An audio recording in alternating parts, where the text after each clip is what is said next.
یوم غدیر کے اعمال۔ قال مولانا جعفر بن محمد الصادق علیہ الصلاۃ والسلام: صیام یوم غدیر خم يعدل صيام عمر الدنيا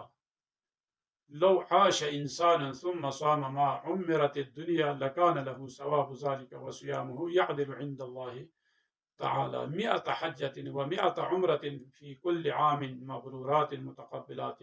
امام جعفر صادق علیہ الصلوۃ والسلام نے فرمایا غدیر کے دن اگر کوئی روزہ رکھے تو اس کا ثواب اس دنیا کی پوری زندگی کا عرصہ روزہ رکھنے کا ثواب ہے،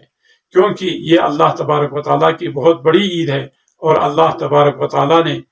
کسی نبی کو خلق نہیں کیا ہے مگر اس دن کو عید منائے اور اس دن کی حرمت کا پاس کرے، اور اس دن کا نام آسمان میں روز عہد و معہود ہے، اور زمین میں یوم میثاق اور ماخوذ ہے، اور جمع جو ہے وہ مشہود ہے۔ اور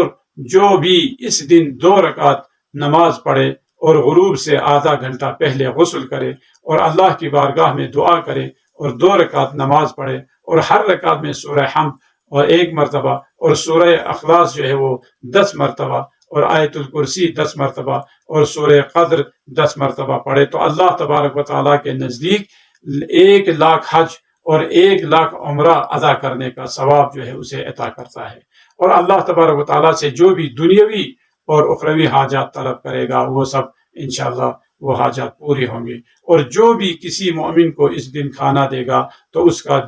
ثواب اتنا ہے کہ اس نے 10 فیام کو کھانا دیا۔ جب آپ سے سوال کیا گیا کہ یہ فیام سے کیا مراد ہے تو آپ نے فرمایا کیا تم جانتے ہو کہ 1 فیام کتنا ہے؟ عرض کہ نہیں مولا۔ پھر یعنی 1 فیام یعنی 1,00,000 برابر ہے۔ اس نے بھی اس دن طعام دیا، کھانا دیا، گویا اس نے انبیاء اور صدیقین اور شہداء کو مسجد الحرام میں کھانا کھلانے اور تشنگی کے دن ان کی پیاس بجھانے کا اسے ثواب عطا کیا۔ اس دن اگر 1 درہم اللہ کی راہ میں دے دیے تو اس کا ثواب 1,000,000 یعنی 10,00,000 درہم دینے کا ثواب اسے عطا کرے گا، اور شاید تو نہیں